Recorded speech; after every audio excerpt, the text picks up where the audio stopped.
Good morning friends and welcome to the pre-market session. Yesterday US markets were flat after some kind of a negative reaction in the initial hours, but towards the end they recovered majority of their negatives because of the statement coming in from the Italian Prime Minister that the Eurozone may be able to convince Greece to remain in the system, and that helped to some extent.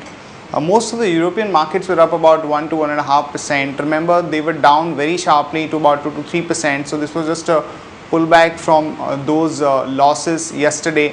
Though no major developments have happened on that European Union meet, and there are more and more countries which are agreeing for the issue of Euro bonds, but nothing concrete really has happened.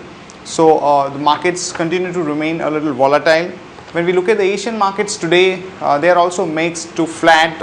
Hang Seng is down about 0.4%, whereas some of the Korean markets are up 0.5%. So no major cues from the Asian markets. In terms of flows, friends, we had net selling of about 105 crore by the FIs in the cash market, and the domestic institutions were buyers to the tune of 130 crore.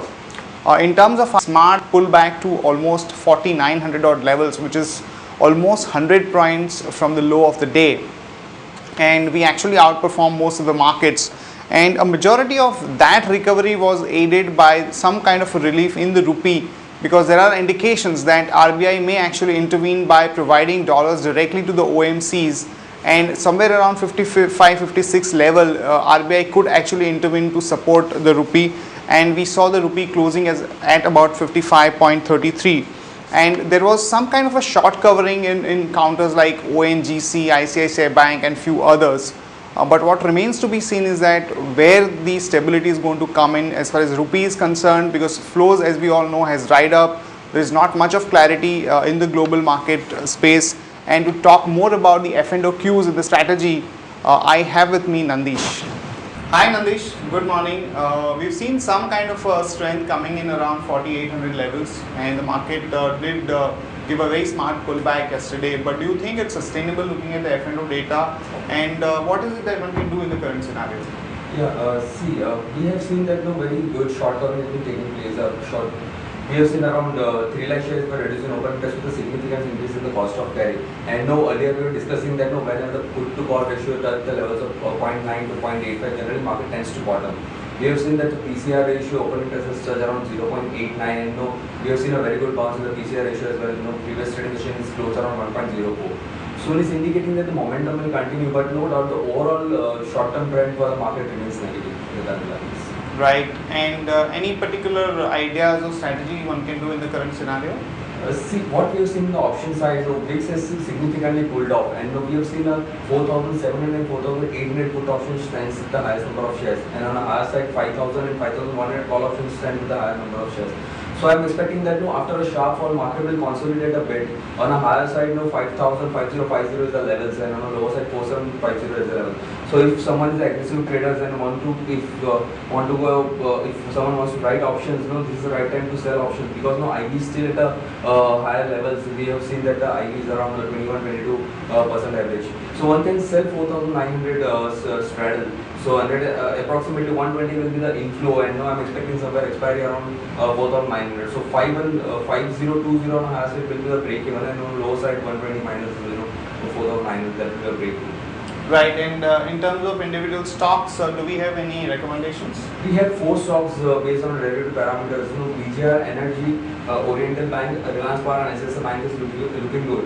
Now all the stocks is positive. The support for VGR Energy stands around 285. For Oriental Bank around 83.65.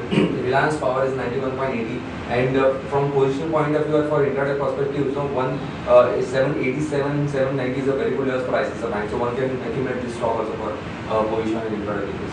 Right. Also, Nandish, lastly, have you seen any major build-up in the OMC companies like HPCL, BPCL? Because we had a news, they really gapped up, but they could not sustain the move. So, any major observation that you have there? Not particularly in the ONGC, BPCL and HPCL, but we have seen that other oil marketing companies doing also. ONGC is there, refineries, and Reliance oil and gas companies is there. We have seen major additions, and that is also on the long side. So particularly you take for counter like ONGC has seen a very good addition, accumulation of long positions, and ONGC still has a potential to touch another 4 to 5% from the current levels. Right, Nandish, thanks a lot for the update. Friends, in terms of the news, there are reports that there is going to be a pressure from the petroleum minister to the oil marketing companies to roll back some of the price rise. Also, the EGOM, which was scheduled today on the price of the diesel and LPG, may not happen because of the kind of pressure which is there against the petrol price hike. So you might see quick negative reaction to the oil marketing companies. Remember, yesterday also they gapped up by about 3 to 4%. Most of the companies like HPCL, BPCL and IOC, but they could not sustain the move because market does not expect any major follow-up action from the government on the diesel and the LPG price, which is far more critical.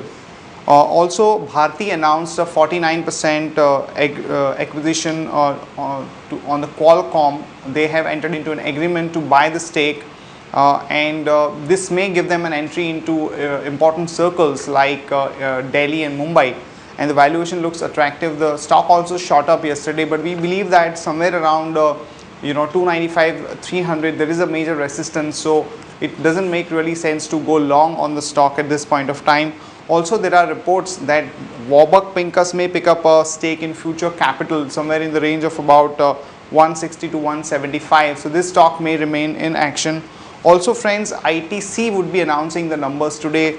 The market expectation is that the top line growth would be about 14% and the bottom line growth would be 21%.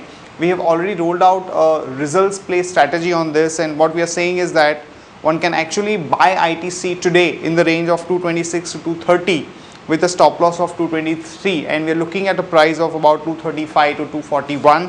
Also, friends, Sun Pharma could see some positive action today because Taro in US reported good numbers. Their sales grew by almost 35%. Also, TVS came out with numbers yesterday, and numbers have not gone down too well with the street, so there might be some kind of a negative reaction. What remains to be seen today is where do we see some kind of a range for the INR, because everyone is watching that out, and if you see some kind of a strength somewhere around 55 or thereabouts, it could have some positive rub-off on our markets as well. That's it from all of us, friends. Have a great weekend ahead and see you on Monday morning.